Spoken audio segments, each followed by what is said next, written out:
Hey, everybody, welcome back to another episode of the Horse Geeks podcast, where we look at horses and riding from the inside out. I'm Kirsten Nelson, professional horse trainer, and Deb Romero is here, certified Alexander Technique instructor. So today's topic is strategies for learning. And what the heck do we mean What by does that that? mean?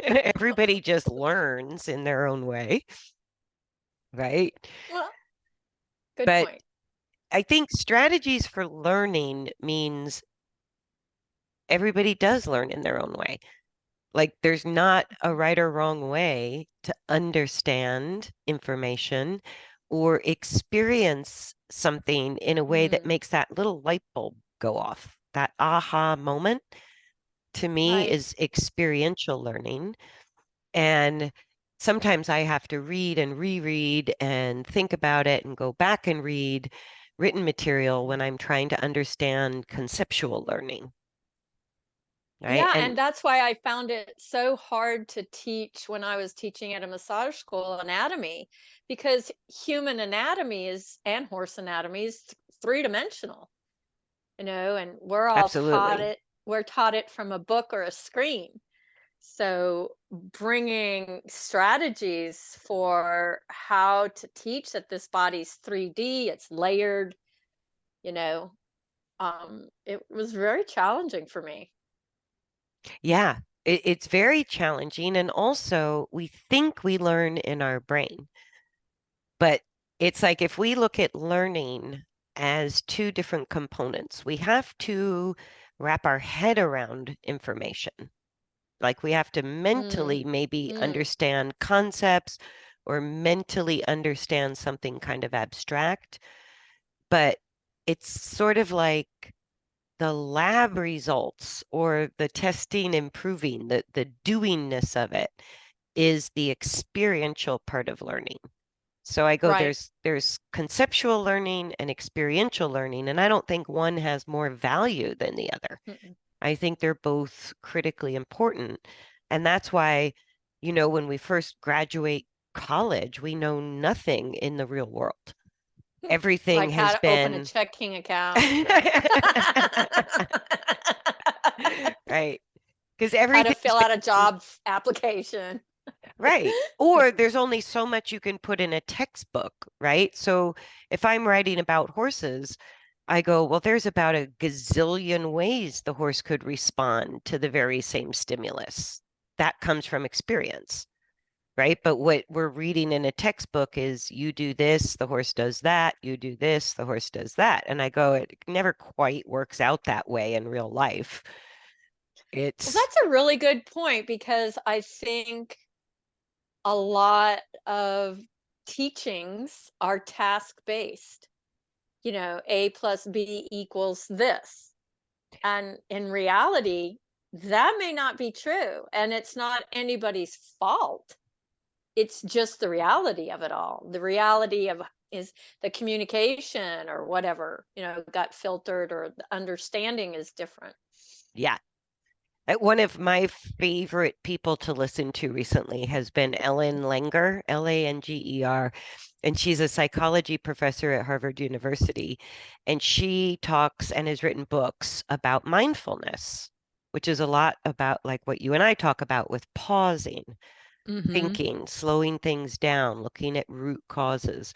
But that mindfulness that she talks about is so interesting because she goes, we really believe there's one right answer or that everybody learns the same way. So our whole school system is built Oh. around auditory and visual learning. Hmm. When it comes to horses, we are now in the realm of kinesthetic learning. We feel it, right? We can't Right. see the balance of a horse with our human eyes, but we can feel it, That's interesting you right? brought that up because there's an actual article. I think it's back in print. It's called The Lost Sixth Sense by David Gerlich. And it goes into explaining how we as humans are really moving further and further away from the kinesthetics, the kinesthesia of life, Hmm. of sensing through sense of touch and feel. Yeah. And once you get your butt in the saddle or you get your hands on a horse, the physical reality becomes, it kind of smacks people in the conscious awareness because it's like, oh, there's real forces of motion here at issue. There's Hmm. real challenges to our balance that we can't think our way out of necessarily. We have to feel our way through, like learning to ride a bike. You can read Right. Or eight the, hundred books on how to ride a bike, but at the end of the day, you got to go ride a bike. or the strategy of using sight to figure it out. I mean, Yeah, if I ask a rider if they feel safe to just close your eyes for 4 or 5 strides, it just blows their mind how much information they're getting. yeah, Yeah. yeah. Just like you can see somebody ride a bike, you can read about it, you can hear it, but until Right. you get your butt in the bike and figure out that coordination, you're not, and learn how to manage internal and external forces, you're not going to learn the coordination of riding a bike. And this woman, Ellen Langer, takes it even farther. Like she goes, everything we think is absolute in our learning mentally is not that absolute in real life because real Hmm. life is contextual. And so she takes the example of 1 + 1 = 2. Well, we could say that's true most of the time, but then she gives these great examples. One pile of laundry plus one pile of laundry plus one pile of laundry equals one pile of laundry. That's funny. I like that. That is So too even if we funny. sort it into baskets, it's still one big pile of laundry. Or 1 wad of chewing gum stuck to another wad of chewing gum equals 1 wad of chewing gum. And I love those examples because it's not to say 1 + 1 = 2 is untrue. And Yeah. it may be true most of the time, but we can, in different contexts, we can also say it's not always true. And I think that is where we start learning. Like that Yeah, one, I like to say if you're open to being curious and asking a question and always asking the question instead of expecting something. yeah. And even Yeah. that book, I think Suzuki wrote it, The Beginner's Mind. Mm-hmm. I Mm-hmm. think the very opening line is in in the in the beginner's mind, there are many options, and in the expert's mind, there are few. Because Yeah. we think once we know the answer, then There that's is nothing the else. that is Right. the answer. Well, Yeah. isn't that kind of like what science is all about? A lot of people take science as the truth. Well, yes and no, because it can be maybe years down the road proven differently. Well, and even science, you have the conceptual theories, but you have the experiential laboratories.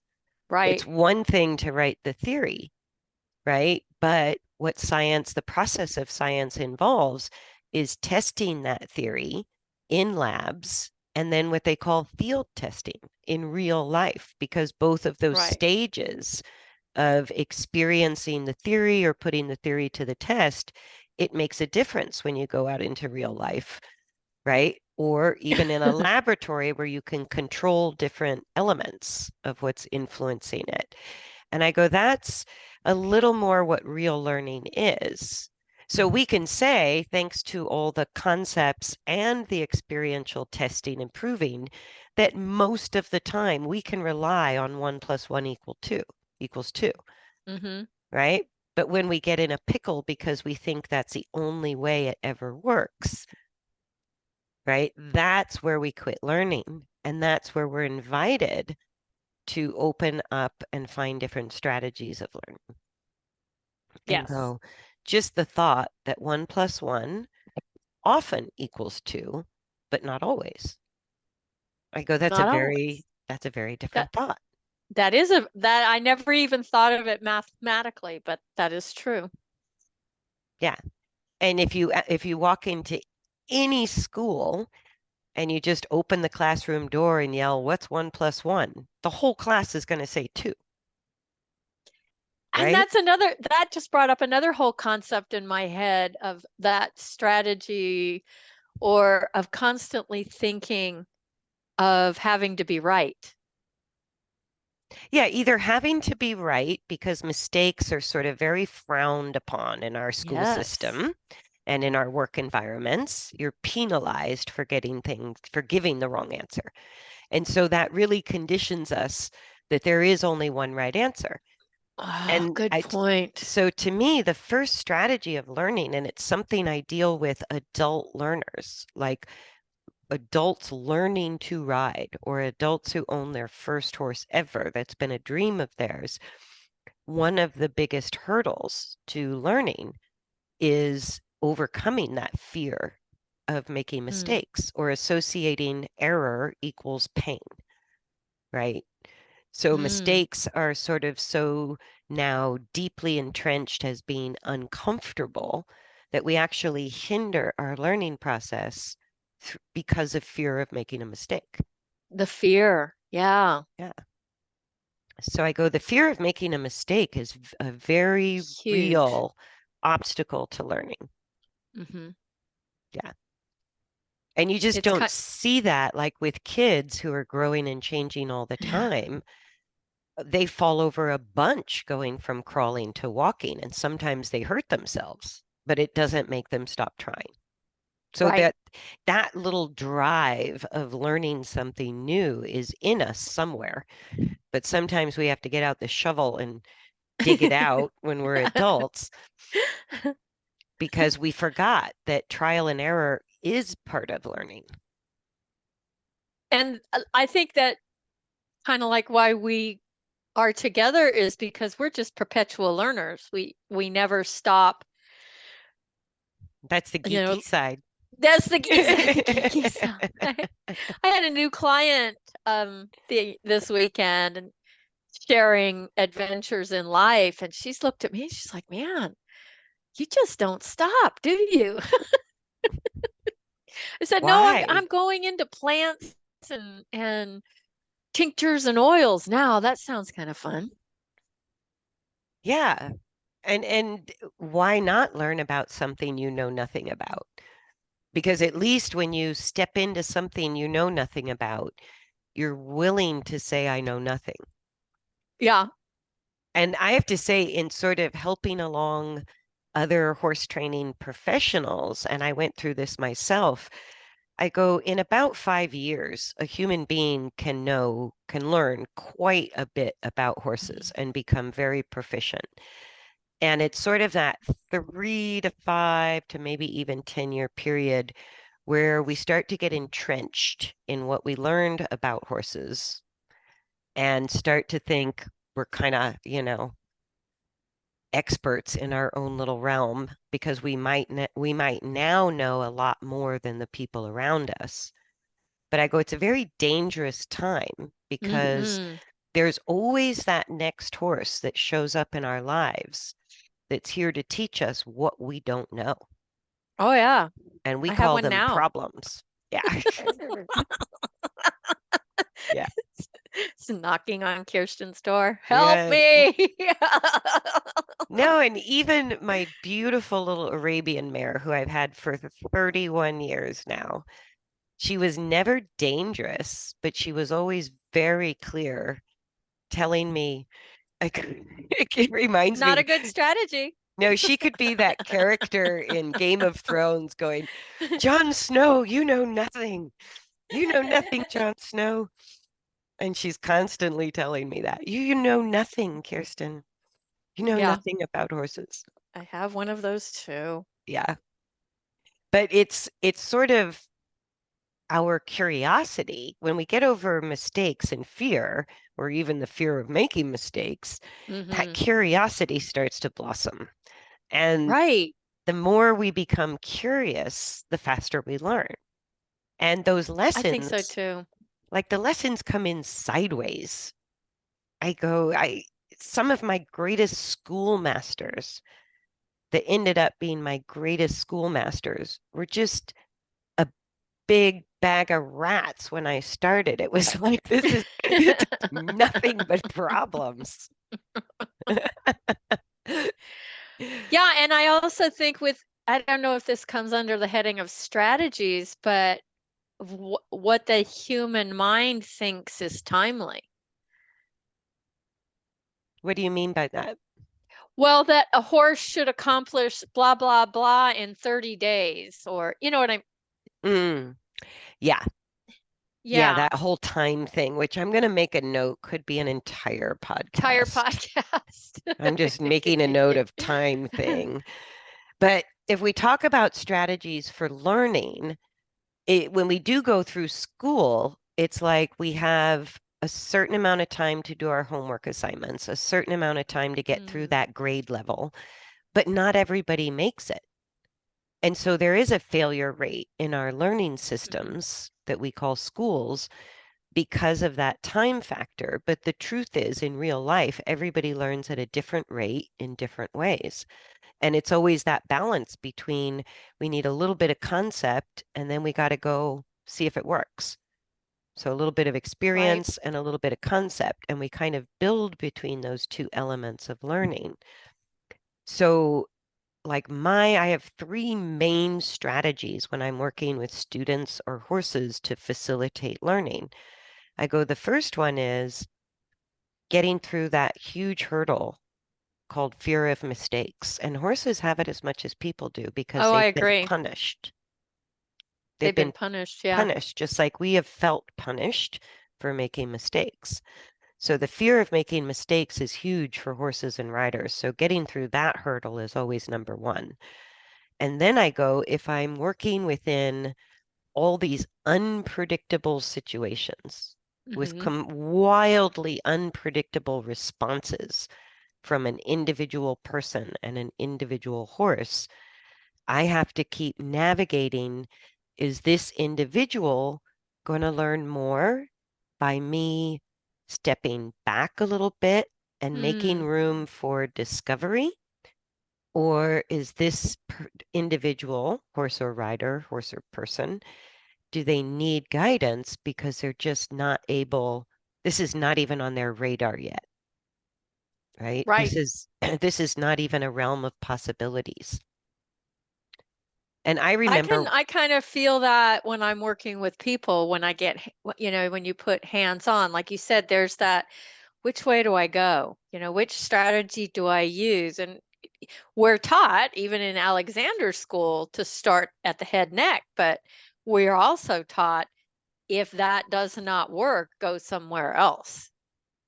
yeah, I was just Yeah. going to bring that up too, because when I took classes in Feldenkrais, which is sort of similar, it's another strategy for working on human balance.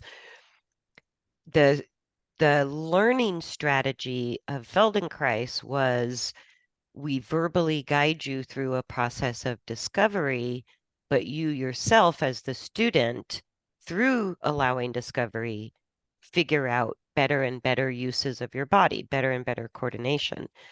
And then when I worked with you with the Alexander technique, same objective, but the hands-on is a nonverbal guidance system to that actually, I have to say, firsthand, provided information into my nervous system that I probably would not have figured out or stumbled across in this lifetime. Hmm.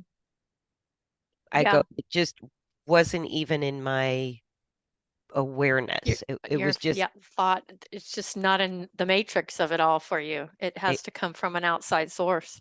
right. And Yeah. so I think it's important to work with both strategies because in the horse world, there's the competitive type training where we give so much guidance to our horses as riders that we panic if they put a foot wrong. We have to control almost puppeteer the horse into balance between our aids and our maneuvers.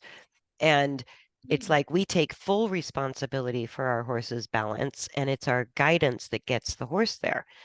And then there was this whole uprising of natural horsemanship that became very popular. And the learning strategy behind natural horsemanship is we just allow discovery. Mm-hmm. We let the horse figure it out. We let you figure it out. And I go, it's so interesting Mm-hmm. that like the Feldenkrais to the Alexander technique was either sort of just allow discovery or give guidance. And sort of the competitive training to natural horsemanship type training was just, give guidance or allow discovery. And and that's why I kept coming back to the phrase of balance. I Huh. go, because I want both. I want I this want both. and, Why one or the other? right. Why do we think it has to be only one thing? And I know for me, my transition from competitive riding, where I'm responsible for every footfall, into natural horsemanship, where you just allow discovery, it was so refreshing to me. It was such a paradigm Um, shift for me that I go, oh, this must be the way. this must be it. Right?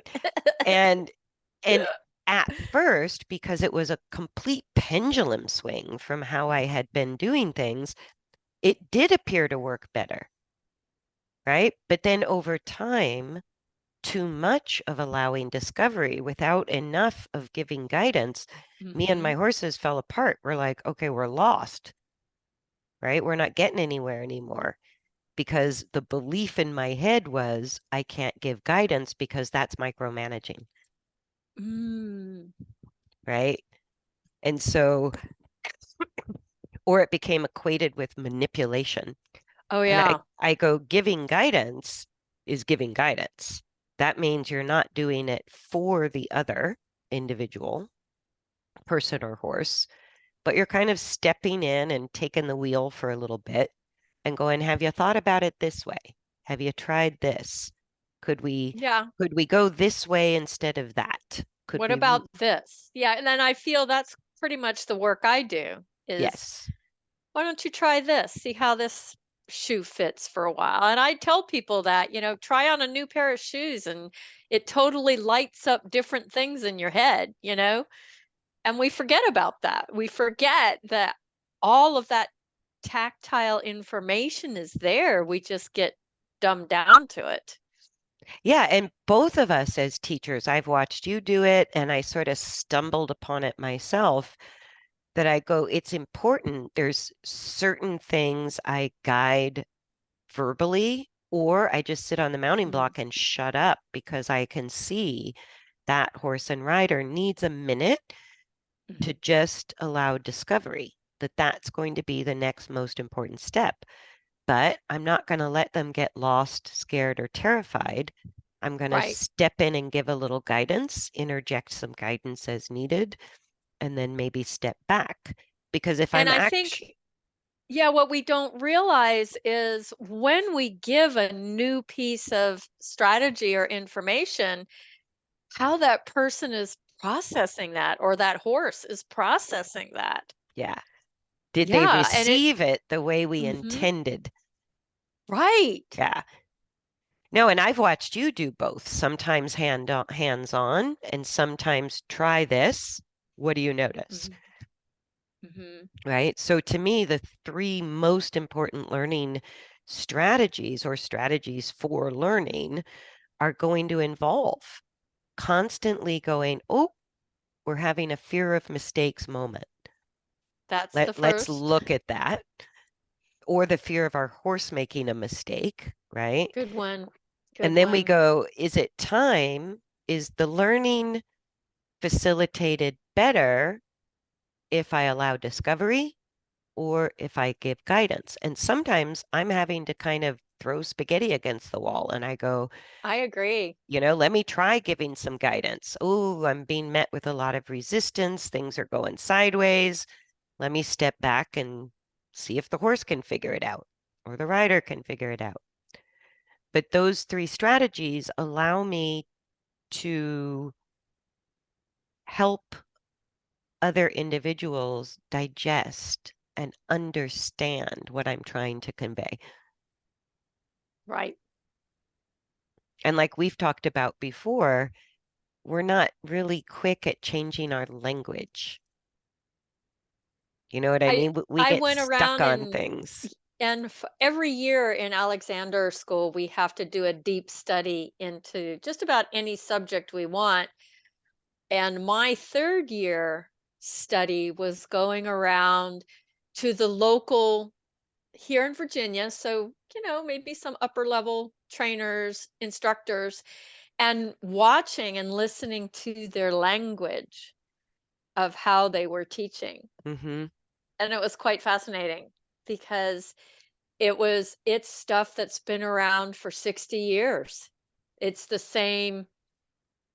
Oh, that's where the horse world is a little bit stuck. I think you're right. I Yeah. agree. Because Eh, there's so much new research out there and there's so much more information that we know about humans and horses. yeah. Like I saw two t-shirts one time at a horse event and it just cracked me up. It said in glittery letters on this t-shirt, inside reined, outside leg. That'll be $50. And I'm like, yeah, it has not changed. It has not changed, Oh right? gosh. Or Oh heels down, man. shoulders back. Look where you're going. That'll be $50. Oh my gosh. Oh my God. And not changing the language to actually impart learning. To actually empower someone with an understanding is what I consider learning. Empower. I like that word, to empower them.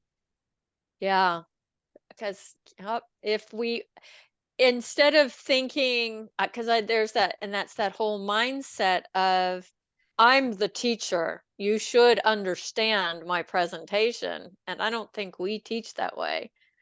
No, because it No, doesn't work. I'm because for me it's like, man, my wheels are spinning if my first bit of language does not make sense to that person or horse. Yeah. I've got to change it up. I got to dig deeper. I got to find another layer or But what Google it. instructors I don't know.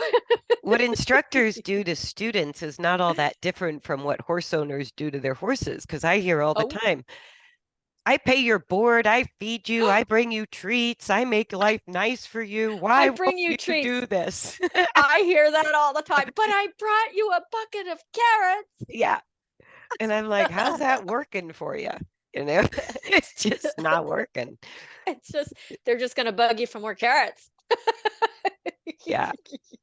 No, and I think empowering is kind of a word I want to I circle back like around it. to because Yeah. if that's I'm our going to write it down. goal, if sharing information is for the empowerment of another, to help another learn to the point that they are empowered from the knowledge, I go, then that's going to help us balance when we allow discovery and when we give guidance, because too much guidance is going to disempower. That's, what I Good found point. in, competitive training strategies. Never letting your horse put a foot wrong was disempowering to both the horse and the rider. And then in natural horsemanship, going through that, I go too much allowing discovery, disempowered the horse and the person Hmm. because there are just certain things that weren't in that person's world. It just didn't Right. exist. It was outside of any current point of reference. And so how do you know what you don't know? Exactly. Yeah, until you accidentally stumble across it, right? But I go, if we're hiring someone to help us, I certainly hope they're going to expedite this process more than I could do by myself. But that thought of instead of training our horse to be obedient, empowering our horse with a sense of safety internally, with a coordination that builds athletic ability and soundness. I go, that to me Hmm. empowers the horses I work with, right? So being in dominance of like having the parasympathetic nervous system dominant more often than not is my horse feeling safer and they like that feeling. It feels good to everybody. So that empowers my horse Hmm. to start to notice, oh, I don't like feeling scared. How do I get out of this? Right? Rather than living in a chronic level of stress, I find my horses think their way through challenges much better, much faster, sometimes by themselves without much guidance, if I've sort of habituated this life in the learning frame of mind, this life of being mostly in the parasympathetic nervous system. Right. And if you think about, this might not be realistic, but I really feel our education system, people are not in their parasympathetic state. Yeah, so when we're in chronic stress, Yeah, like when we feel we're in the rest and digest nervous system most of the time, it really gets our attention when fear creeps in. good That is point. a big noticeable difference. But if we're living with chronic stress, there's only degrees of feeling a little better and feeling a little worse, but we don't have much to compare it to because we Mm, haven't really felt safe in a long time. right. And I go, that, what stimulates that or what creates that response in a horse or a person is unique and, It is. it's not really predictable. But when we're there, we know what that feels like, even if the Hmm. reason we're there is very different. So when I see horses suffering with ulcers and chronic colic episodes or, different health issues, one of the first things I look at is this horse in chronic stress, or is Right. this horse showing signs that at least the parasympathetic nervous system is pretty easy for them to find. It's pretty easy for them to get into that state through the nervous system. And if it's not, I go, well, then your health issues are compounded. Yeah, exactly. Same for people. Hmm. Yeah. Yeah, and that's If why they say stress is so disastrous for the health of the body. and like you said, it's very individual. There's, it's you don't know what is stressful to one horse or one person that may Exactly. not bother us at all. No, and like the new arrival at my training barn is, always stressed out when they Oh arrive. yeah. And the rest of my horses are so sort of happily entrenched in their feeling of safety and security that it I takes a love that. lot. Like To get them stirred up. they will not Yeah. get stirred up from that new I horse. agree with that because once those horses start feeling how awesome that feels to be in the parasympathetic or a person, why leave? Right, right. Why You know, leave if I don't have to? And I don't want to leave this. I'll That have feels one too new good. horse, making laps around the paddock, and the Mhm. horse on the other side of the fence is going, wow, that looks like a lot of energy as they get a big Yes. old drink of water. It's like, Want to have a conversation? yeah, they What? just don't buy into it. Mine don't either anymore. And that's a big deal because Huge. as herds, that their survival mechanism is being part of a herd. So it's very easy for one horse to pop a cork because another horse has popped a cork. That's Right. that's pretty easy for them. It happens all the time. That's why I don't go on these big group trail rides. You never know how many corks are going to be popped off at any given moment, unless I really trust the relationship I have with my horse. Hmm. Because when that comes up in the herd, my horse has to go, you and I are good. We're on our own little island. We're good. We don't have to buy into that, herd mentality, or they succumb to it. And I go, Right. okay, it's natural if we succumb to it. It takes a little more experience and a little more conscious awareness and a whole lot more practice to not succumb to that. And to go, no, no, we're good on our little private island in our little universe, in our inside our bubble of two, we're golden. Yeah.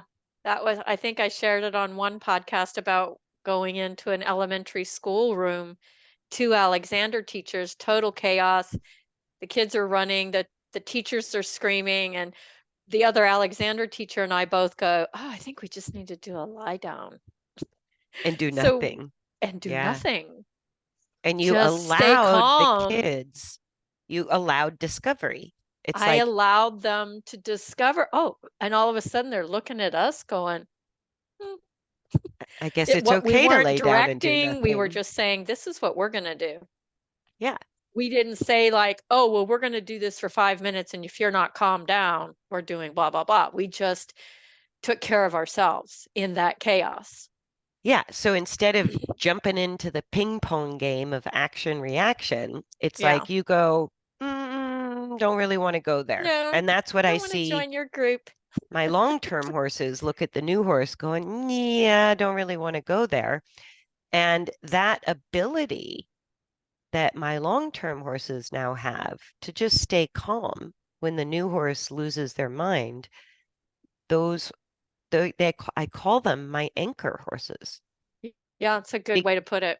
because just like the adults in the room laying down and doing nothing, the kids started to follow a more positive alternative than what they were doing, a more positive choice. And same Eh, thing with the horses. When my anchor horses don't react, that horse losing its mind goes, oh, I'm only doing this to myself. Nobody's reacting. There's nothing to bounce off of. Maybe I'll just settle down. Yeah, it's like being the calm person in the room kind of thing Yeah. And that's and not very being much, triggered and reactory to other people's strategies at that time. yeah. Yeah. Yeah. And even like when I get a new horse in, if they're highly anxious, I do all this allowing discovery training by just putting them next to the horses I know are going to anchor the energy I want. Yeah. And I don't even have to be there.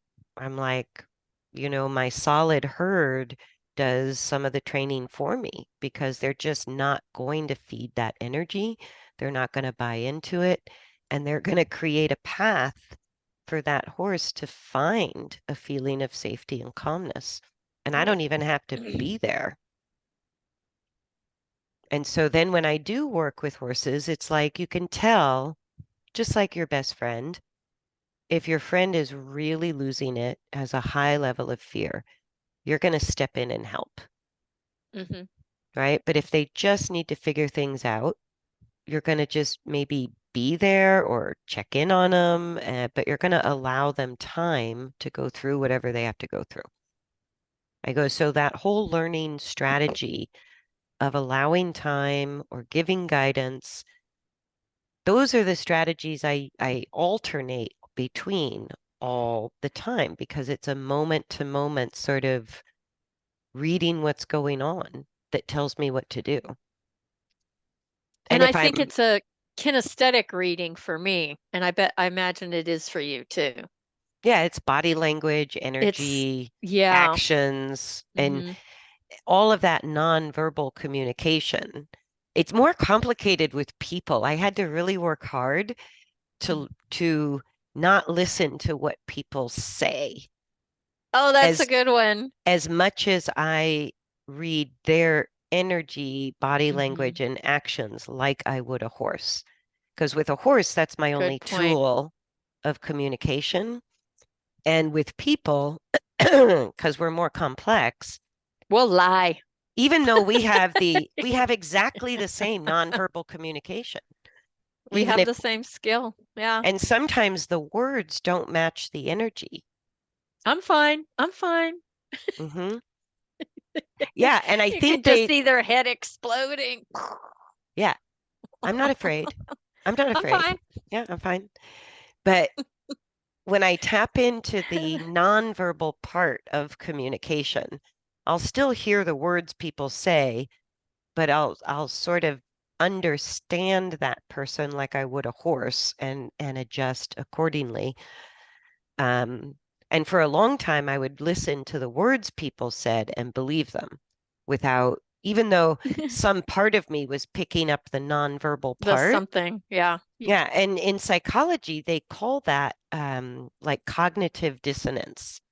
It's like a Mhm. disconnect. The energy is not connecting to the words. And that's what lying is. It's like the energy is not matching, the nonverbal part of the communication is not matching the verbal part of the communication, Right. right? And so we kind of learn to see through that if that's part of how we make a living. But but it's difficult because we become pretty reliant on words. Yeah, we do. Yeah. That's why we do a podcast. Hello. We're just talking to humans, though. That's Yes, we're okay. just talking to humans. So I think that's all I really have to say about learning strategies, unless you want to add to it. Like to me, That's it's, good. just cutting ourselves some slack for making Oh, mistakes. And I think cutting our horse some slack for yeah. trial and error, The and it's not that you don't let, especially dangerous errors, you can correct right, them, but that doesn't mean you have to correct everything that follows. right. And I like the word that you brought to the podcast, empowering, and so that it's a relationship, not a controlled you know does that make sense? Yeah, Yeah, that it's like the relationship between my horses and me just flows. yeah. I don't know how else to say it. And with these other two young horses I have here, it takes probably more work from me to communicate with them Mm, and try different strategies because they're different than my two old ladies I have over here. So having that yeah. ability to empower the whole situation to move it forward, I think is what I'm looking for. Yeah, and I think that's just personally what fed my soul and the reason I was so attracted to rehabilitation training, like Hmm. rehabbing behavioral problems, rehabbing lameness issues, is because I love the feeling of empowering horses with soundness, with comfort, with a sense of safety, with ease. Like Yeah, and that just really lights me up I to think that's pretty see that much other one me. blossom. And I've always, I want people to see less of me. I want to empower them on their own educational path Yeah. of exploration with the tools I give them to say, hey, I might be able to figure this out. I might not have to constantly be calling Deb. Not that people Yeah, do and that, but because it seems, there could be a little bit of codependency between trainers and teachers and oh, you students if we're think? not careful. I'm just trying to be nice. You Just think? trying to be nice. Yeah. No, and That to people, empower those riders to say, oh, maybe this will work, or maybe this will work. I think people are worried that a lot of trainers get worried that you're going to lose your client or you're going to lose your income by empowering the other, and that by keeping someone Wow. dependent on you, it guarantees more income. And that's such a poor way of thinking because I'm thrilled with people I've worked with over the long term. I go, even a new student coming into this very different perspective of training called balance, Right. right? I go, okay, that's going to take a lot of guidance up front. But if I'm It doing does. my job, it should take less and less and less Yes. guidance.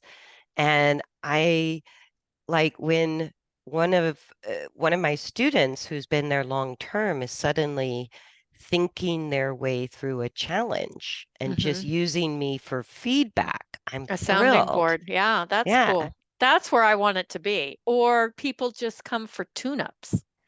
Yeah. It's just like a check-in instead of being in a pain situation, that I have to help them through. But just coming to say, hey, I feel good. Let's just tune up a little bit and we're good. Yeah, and it's kind of funny. I never worried about new business coming down the road because I go, when you do problem turnaround, there's just an endless supply of people with Yeah, horse problems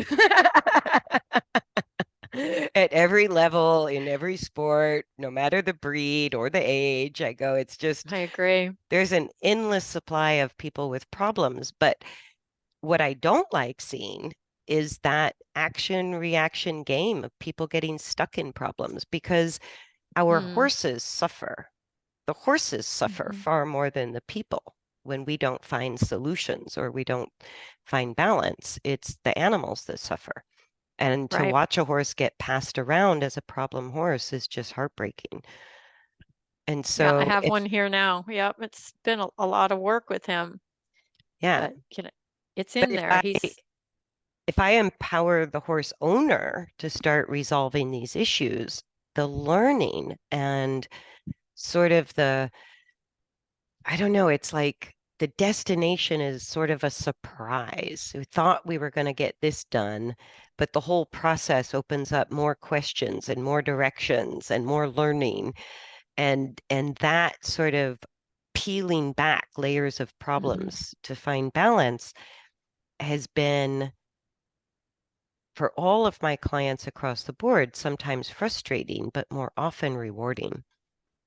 And I think just speaking from the Alexander perspective, it's never ending.